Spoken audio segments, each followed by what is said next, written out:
அஸ்ஸலாமு அலைக்கும். எல்லாரும் எப்படி இருக்கீங்க? நானும் சூப்பராக இருக்கேன். என்னோடய சேனலை வந்து சப்ஸ்கிரைப் பண்ண எல்லாருக்குமே நன்றி.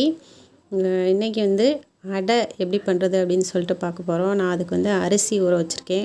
பச்சரிசி, இட்லி அரிசி, புழுங்கல் அரிசி எல்லாமே போட்டு ஒரு குண்டால ஊற வச்சுட்டு, இன்னொரு பாத்திரத்தில் வந்து கடலைப்பருப்பு, துவரம்பருப்பு, உளுந்தம்பருப்பு, பாசிப்பருப்பு அதெல்லாம் போட்டு வேறு ஒரு பாத்திரத்தில் ஊற வச்சுருக்கேன். பருப்பையும் அரிசியும் வந்து தனித்தனியாக ஊற வச்சுருக்கோம். குறைஞ்சது வந்து ஒரு 3 மணி நேரமாச்சும் ஊறட்டும். அந்த பருப்பெல்லாம் சேர்ந்து வந்து ஊறி வரணும்ல. இது வந்து நான் இட்லி மாவுக்கு அரைச்ச மாதிரிலாம் அரைக்க வேணாம். கொர கொரன்னு அரைச்சா போதும். அதுக்கப்புறம் உரப்புக்கு வந்து கொஞ்சம் மிளவத்தையும் ஜீரகமும் வந்து வேறு ஒரு கிண்ணத்தில் ஊற வச்சுருக்கு. ஏன் அப்படின்னா அதோடு சேர்ந்து அந்த மிளவத்தை காஞ்ச வைத்ததுனால அரையாதில்ல. அதையும் இந்த மாவு அந்த பருப்பு அரிசி எல்லாம் ஒன்றா போட்டு நம்ம அரைச்சி எடுக்க வேண்டியதான். இது காயும் இதோட சேர்த்து போட்டு நம்ம அரைச்சிக்கலாம். நல்லா வாசனையாக இருக்கும்.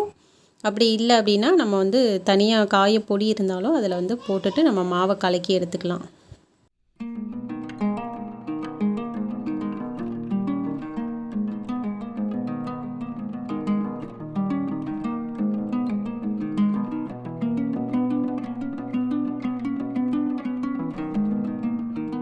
சில நேரங்களில் வந்து நம்மளுடைய பார்வை எல்லாத்தையும் ரசிக்கும். அந்த மாதிரி நானுமே நின்று அந்த மாவு அரைகிறத வந்து ரசித்து பார்த்துக்கிருந்தேன்.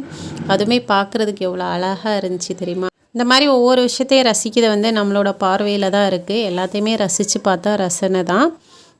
காயப்பொடி வந்து நாங்கள் மாவுலே கலக்கி எடுத்துக்கிட்டோம். என்ன தான் நம்ம வந்து அடை செஞ்சாலும் நம்ம அப்படியே சாப்பிட்லாம். இருந்தாலும் என்ன தான் செஞ்சாலும் தொட்டுக்கிறதுக்கு ஏதாவது வேணும். அப்போ தான் எங்கள் வீட்டில் சாப்பாடு எல்லாத்துக்குமே இறங்கும். அதனால் ஒரு நல்லா உரப்பாக சுல்லுன்னு ஒரு துவையல் ரெடி பண்ணிடலாம் அப்படின்னு சொல்லிட்டு தேங்காய், பச்சை மிளகாய், இஞ்சி, கருவேப்பிலை, பொடி உள், உப்பு, அப்புறம் புளி எல்லாம் போட்டு நம்ம சதைச்சிக்கணும். துவையல் அப்படின்னா நம்ம வந்து தாளிக்காமல் அப்படியே மிக்சியில் அரைச்சி சாப்பிட்றது தான். அதுக்கு வந்து என்னென்னா ரொம்ப மையாக அரைக்கக்கூடாது. கொர கொரன்னு அரைச்சாலே போதும். அப்போ தான் நல்லாயிருக்கும் துவையல். அந்த மாதிரி ஒரு துவையல் ரெடி பண்ணிக்கிட்டு அடை தோசைக்கு வந்து பல்லாரி எல்லாம் வந்து வதக்கி போடணும். அதுக்கப்புறம் வந்து தேங்காய் வந்து நல்லா எப்போவுமே குட்டி குட்டியாக நறுக்கி போட்டோம் அப்படின்னா அந்த சாப்பிடும்போது நல்லா கடித்து அந்த தேங்காய் சாப்பிடும்போது நல்லாயிருக்கும். எனக்கு ரொம்ப பிடிக்கும். இந்த அடை யார் செய்கிறான்னா எங்கள் மாமி செய்கிறா. எங்கள் மாமி வந்து சூப்பராக சமைப்பாங்க. ஊர்லேருந்து வந்திருந்ததுனால எங்கள் மாமிகிட்ட நாங்கள் எல்லோரும் கேட்டிருந்தோம் அடை செய்வோம் அப்படின்னு சொல்லிட்டு. நானாக தான் அரிசி பருப்பெல்லாம் ஊற வச்சு அரைச்சி எடுத்தோம். மாமி நல்லா நின்று, அதாவது அடை செய்கிறதுக்கு எப்போவுமே ரொம்ப பொறுமை தேவை. ஏன்னா தோசை ஊற்றுற மாதிரி தோசை மாவு மாதிரி உடனே வந்து அடை வந்து வெந்துடாது. ரொம்ப சிம்மில் வச்சு நல்ல முருகலாக சுட்டெடுக்கணும். அதனால் ரொம்ப பொறுமையாக நின்று எந்த சமையல்னாலும் எங்கள் மாமி சூப்பராக செஞ்சு தருவா. அதனால் மாமிகிட்ட தான் கேட்குறது, அம்மாட்ட கேட்குறத விட. பல்லாரி, கருவேப்பிலை இதெல்லாம் போட்டு லைட்டாக வதக்கி எடுத்துகிட்டு மாவு அந்த நறுக்கின தேங்காவையும் கொஞ்சமாக மஞ்சத்தூள், ரொம்ப கட்டியாக இருக்கனால கொஞ்சம் தண்ணி கலந்து நல்லா கலக்கி எடுத்துக்கிட்டு, பெருங்காயப்பொடி வந்து கொஞ்சம் நல்லா அதிகமாக போட்டுக்கோங்க. பருப்பு கொஞ்சம் கேஸ் பிரச்சனை அந்த மாதிரி இருக்கிறதுனால வந்து அதிகமாக சேர்த்துக்கலாம். அப்புறம் நல்ல ஒரு வாசனையாகவும் இருக்கும் அதை சேர்க்குறதுனால. நல்லா கலந்து எடுத்துகிட்டு தோசை, அடை தோசை வந்து கொஞ்சம் பெருசாக ஊற்ற கஷ்டம்தான், வராது மாவு கட்டியாக இருக்கனால கொஞ்சம் மெதுவாக மிதமான அளவுக்கு வந்து நம்ம தோசை ஊற்றிக்கலாம்.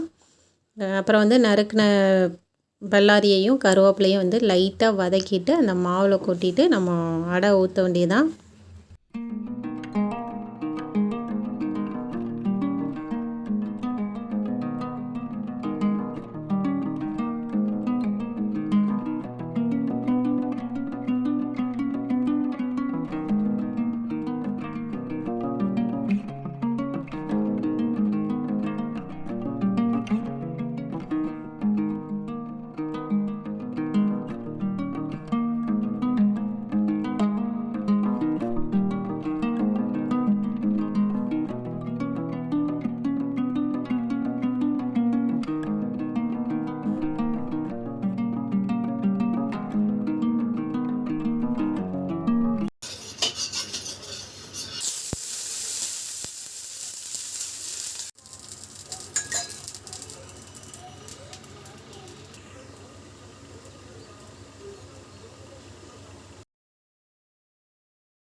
அடை மாவு வந்து எந்த பதம் இருக்குது அப்படின்னு சொல்லிட்டு பார்த்துக்கோங்க. ரொம்ப தண்ணியாகவும் இல்லாமல் கட்டியாக இல்லாமல் இந்த மாதிரி கலக்கி எடுத்துகிட்டு நம்ம ஒவ்வொரு இதை அடையாக ஊற்ற வேண்டியதான்.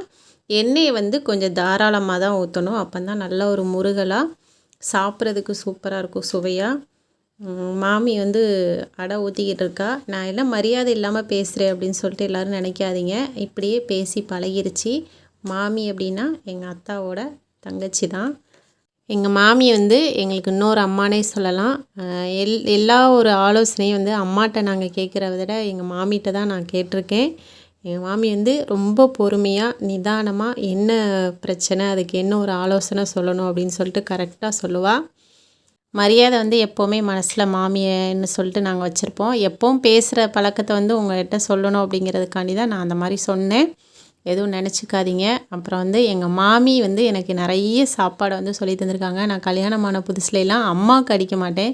எங்கள் அம்மா வந்து கடுகு போட்டு கருவேப்பிலை போட்டு தாளிச்சு விட்டுன்னு ஃபாஸ்ட்டாக முடிச்சிடும்.